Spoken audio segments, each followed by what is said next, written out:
Hello students. इस video में हम सेकेंड पीरियड एलिमेंट्स की अनोमलस प्रॉपर्टीज़ के बारे में पढ़ेंगे। यदि हम सेकेंड पीरियड में प्रेजेंट लिथियम और बेरिलियम की बात करें तो लिथियम और बेरिलियम की केमिकल प्रॉपर्टीज़ अपने ग्रुप के बाकी मेंबर्स से डिफरेंट होती हैं।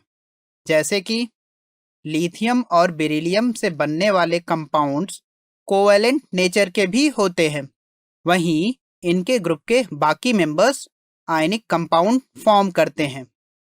तो चलिए देखते हैं सेकेंड पीरियड एलिमेंट्स के अनोमलस प्रॉपर्टीज के पीछे क्या रीजंस होते हैं।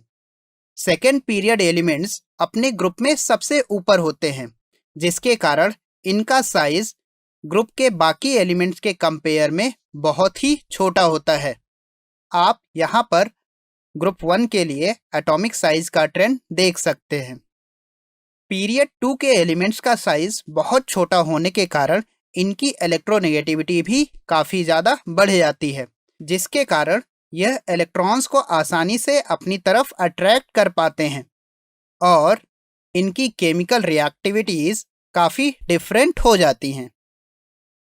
अनोमलस प्रॉपर्टीज़ के लिए तीसरा रीज़न होता है सेकेंड पीरियड के एलिमेंट्स के एटम्स में डी ऑर्बिटल्स का न मिलना। सेकेंड पीरियड के एलिमेंट्स के एटम्स में 1s, 2s और 2p ऑर्बिटल्स प्रेजेंट होते हैं।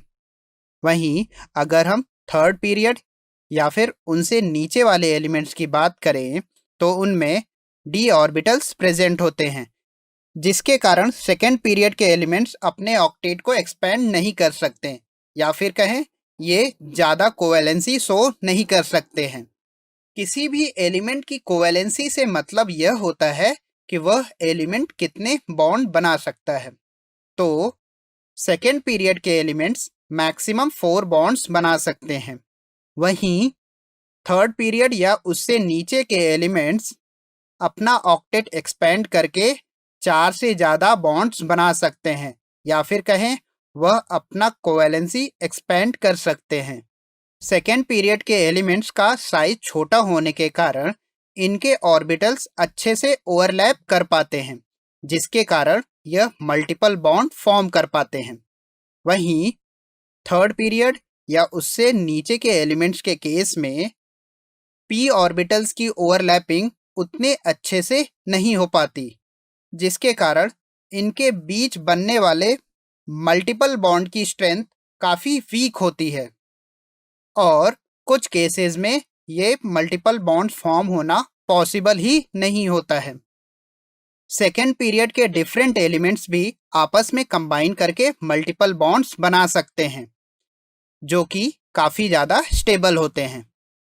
सेकेंड पीरियड के कुछ एलिमेंट्स अपने से डायगनली अपोजिट एलिमेंट के साथ कुछ सिमिलरिटीज शो करते हैं, जैसे कि लिथियम मैग्नीशियम के साथ कुछ सिमिलरिटीज शो करता है और बेरिलियम एल्यूमिनियम के साथ कुछ सिमिलरिटीज शो करता है।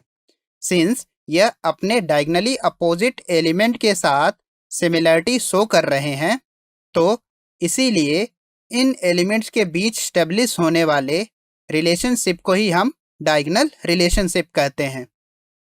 चलिए लिथियम और मैग्नीशियम का एग्जाम्पल लेकर डायगनल रिलेशनशिप को और अच्छे से समझते हैं। लिथियम और मैग्नीशियम का एटॉमिक साइज ऑलमोस्ट सिमिलर होता है, जिसके कारण इनकी बहुत सारी प्रॉपर्टीज भी सिमिलर हो जाती हैं, जैसे कि लिथियम और मैग्नीशियम दोनों ही बहुत हार्ड होते हैं। वहीं लिथियम के ग्रुप में प्रेजेंट सोडियम, पोटेशियम ये काफ़ी सॉफ्ट सॉलिड होते हैं। लिथियम और मैग्नीशियम दोनों एयर के साथ रिएक्ट करके नाइट्राइड्स फॉर्म करते हैं, वहीं ग्रुप 1 के बाकी एलिमेंट्स नाइट्राइड्स नहीं बनाते। लिथियम और मैग्नीशियम के बीच में तीसरी सिमिलरिटी यह है कि दोनों के हाइड्रोक्साइड हीट करने पर डिकम्पोज हो जाते हैं। एटॉमिक साइज के साथ साथ लिथियम और मैग्नीशियम के आयनिक साइज भी ऑलमोस्ट इक्वल होते हैं, जिसे आप इस टेबल में देख सकते हैं। चलिए हमने इस टॉपिक में जो भी पढ़ा है उसे समराइज कर लेते हैं।